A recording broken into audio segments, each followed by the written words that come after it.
When Vamanadeva stuck his foot through the top of the universe, and Brahma bathed his foot with his kamandalu. Vamanadeva is known as Urukram, a wonderful actor.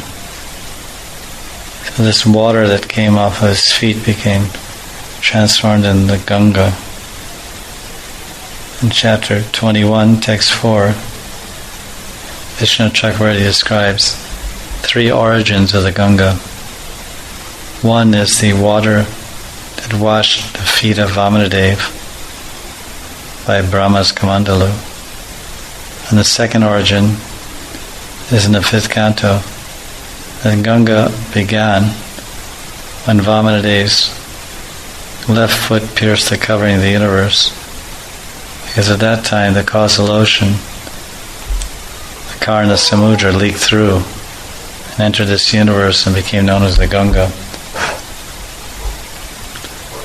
And the third cause of the Ganga, origin of the Ganga, is that Lord Narayan himself appeared as the water of the Ganga. Therefore, the water of the Ganga is a combination of 3 transcendental waters. And because of this, the Ganga is Narayan, the Ganga is Krsna Samudra, and the Ganga is Vamanadeva Charanamrita. Because of this, the Ganga is able to purify the 3 worlds. In text 5, it describes this expansion of Lord Vamanadeva. So there's 2 lilas going on here, Aishvarya Mayi Lila and Madhurya Mayi Lila. From the small form we went to the big form, back to the small form. First, Vamanadeva expanded himself to the universal form, Virata Rup.